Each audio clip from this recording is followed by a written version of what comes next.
Assalamualaikum warahmatullahi wabarakatuh. Perkenalkan, nama saya Sawarna Indah dengan NIM 200022172. Saya berasal dari Prodi PG PAUD. Baiklah, adapun tujuan saya membuat video kali ini yaitu untuk memenuhi mata kuliah emosional anak usia dini pada pertemuan 9. Di mana tugas pada pertemuan 9 ini yaitu saya akan menjelaskan isi materi dari pertemuan 9. Berikut penjelasan dari materi pertemuan 9 yang dapat saya jelaskan. Adapun pertemuan 9 ini yaitu tentang pengenalan kemampuan mengenal emosi diri. Kemampuan mengenal emosi diri, seperti yang dapat kita ketahui bahwa mengenal emosi diri sendiri merupakan sebuah tindakan di mana kita dituntut untuk mampu mengetahui apa sebenarnya yang kita rasakan, serta pesan apa saja yang hendak diri kita kirimkan. Menurut Goleman, dalam Masar 2011 halaman 62, untuk menstimulus kecerdasan emosional anak pada awalnya adalah dengan mengoptimalkan peran anak dalam kehidupan sehari-hari, di mana langkah tersebut dapat diawali dengan mengembangkan 5 aspek kecerdasan emosional. Salah satunya yaitu kemampuan mengenali emosi diri. Kemampuan mengenali emosi diri adalah kemampuan seseorang dalam mengenali perasaannya sendiri sewaktu perasaan atau emosi itu muncul. Ini sering dikatakan sebagai dasar dari kecerdasan emosional, di mana seorang yang mampu mengenali emosinya sendiri adalah bila ia memiliki kepekaan yang tajam atas perasaan mereka yang sesungguhnya, dan kemudian mengambil keputusan secara mantap. Jadi, di sini dapat disimpulkan bahwa kemampuan mengenali emosi diri pada anak adalah kemampuan anak kenal atau mengenal perasaannya sendiri sewaktu emosi itu muncul. Nah, jadi seseorang yang mampu mengenali emosinya akan memiliki kepekaan yang tajam atas perasaan yang muncul seperti senang, bahagia, sedih, marah, benci, dan sebagainya. Materi yang selanjutnya yaitu tentang melabeli emosi anak, di mana pemberian label emosi akan membantu anak untuk mengkomunikasikan emosi yang ia rasakan kepada orang tua ataupun lingkungannya, sehingga akan dapat membantu orang tua ataupun guru untuk mengajarkan bagaimana anak-anak mengelola emosinya dengan tepat. Melabeli anak sangat berpengaruh terhadap perkembangan anak karena dengan melabeli baik itu pelabelan positif maupun negatif akan memberikan persepsi di dalam diri anak bahwa dia adalah seseorang seperti yang dilabelkan oleh orang tua ataupun orang-orang yang berada di sekitarnya.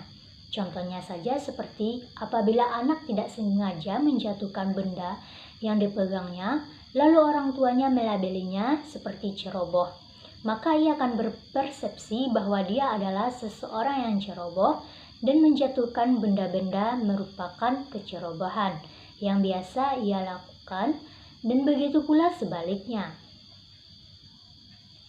Mengingat pentingnya anak memiliki kompetensi emosi, maka orang tua perlu mengajari anak usia prasekolah untuk memahami dan memberikan label yang tepat pada berbagai emosi-emosi dasar dan emosi yang tidak disadari yang akan membantu anak mengembangkan kompetensi emosinya. Pemberian label emosi ini merupakan dasar bagi anak untuk mengembangkan kompetensi emosinya dan memberikan manfaat dalam kehidupan serta kesehatan psikososialnya kelak.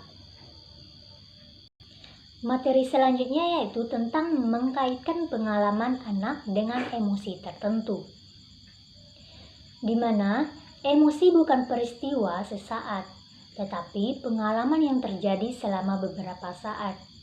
Pengalaman-pengalaman emosional pada anak usia dini merupakan pengalaman hidup yang terpatri kuat, di mana pengalaman atau pelajaran pada usia dini akan berdampak lebih kuat jika diberikan dengan nuansa emosi yang tinggi, misalnya saja melalui bermain, Seperti yang dapat kita ketahui bahwa setiap ekspresi emosi yang diulang-ulang itu akan menjadi suatu kebiasaan, dan pada suatu titik tertentu hal ini tentunya akan sangat sulit diubah.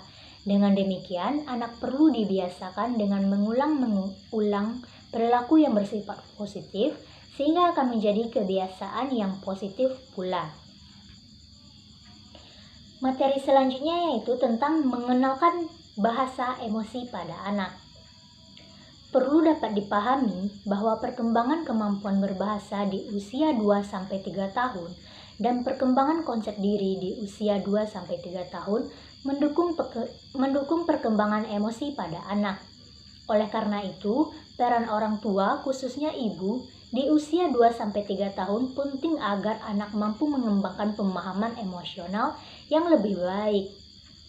Sejumlah data riset menunjukkan ibu lebih banyak melibatkan ekspresi kasih sayang dan ekspresi berbahasa dalam pengasuhannya, di mana ekspresi kasih sayang menjadikan pengasuhan yang dihayati hangat oleh anak, sedangkan ekspresi berbahasa itu lebih memudahkan anak belajar mengenal dan mendeteksi emosi dengan tepat.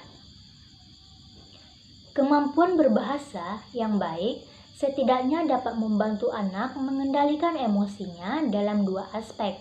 Aspek yang pertama yaitu kemampuan berbahasa yang baik yang memungkinkan mereka untuk meminta dukungan pada orang tua mereka saat menghadapi situasi frustasi. Misalnya dengan menanyakan pada ibu mereka apakah sudah selesai dengan pekerjaannya. Yang kedua yaitu kemampuan berbahasa yang baik juga dapat mengalihkan mereka dari situasi frustasi, seperti berbicara pada diri mereka sendiri. Di sini saya ingin menjelaskan juga ada bentuk-bentuk dari emosi yang sering ditemukan pada anak, diantaranya yaitu sebagai berikut. Yang pertama yang rasa malu, di mana rasa malu merupakan bentuk ketakutan yang ditandai oleh penarikan diri dari hubungan dengan orang lain yang tidak dikenal atau tidak sering berjumpa. Yang kedua yaitu rasa canggung, di mana rasa canggung berbeda dari rasa malu, dalam hal bahwa kecanggungan tidak disebabkan oleh adanya orang yang tidak dikenal, tetapi lebih disebabkan oleh keraguan-keraguan tentang penilaian orang lain terhadap perilaku atau diri seseorang. Oleh karena itu, rasa canggung merupakan keadaan khawatir yang menyangkut kesadaran diri. Nah, yang ketiga yaitu ada rasa cemas. Rasa cemas adalah keadaan mental yang tidak enak berkenaan dengan sakit yang mengancam atau yang dibayangkan. Yang keempat yaitu ada kegembiraan, keriangan, kesenangan, di mana kegembiraan adalah emosi yang menyenangkan yang juga dikenal dengan keriangan, kesenangan, atau kebahagiaan. Setiap anak itu berbeda-beda intensitas kegembiraan dan jumlah kegembiraannya. Untuk itu, di sini saya ingin memberikan penjelasan untuk contoh di mana ada kecenderungan umur yang dapat diramalkan, yaitu anak-anak yang lebih muda merasa gembira dalam bentuk yang lebih menyolok daripada anak-anak yang lebih tua. Yang kelima yaitu ada reaksi kasih sayang. Kasih sayang adalah reaksi emosional terhadap seseorang, di mana anak-anak yang cenderung paling suka kepada orang yang menyukai mereka dan anak-anak yang bersikap ramah tamah terhadap orang itu. Materi selanjutnya yaitu tentang meminta anak memberi nama tingkah laku, di mana di sini ada beberapa cara, yaitu bantulah anak memberi nama emosi-emosi yang sedang mereka rasakan, seperti bantu anak-anak menemukan kata-kata untuk melukiskan apa yang sedang mereka rasakan. Nah, di sini orang tua sangat berperan penting dalam membantu anak memberi nama tingkah laku. Orang tua juga perlu membantu anak menentukan perasaan yang sedang ia rasakan. Dengan demikian, orang tua sudah membantu anak dalam memberi nama tingkah laku. Baiklah, sekian penjelasan materi pertemuan 9 yang dapat saya jelaskan. Apabila ada kesalahan, saya mohon maaf. Sekian dan terima kasih. Saya ucapkan Assalamualaikum warahmatullahi wabarakatuh.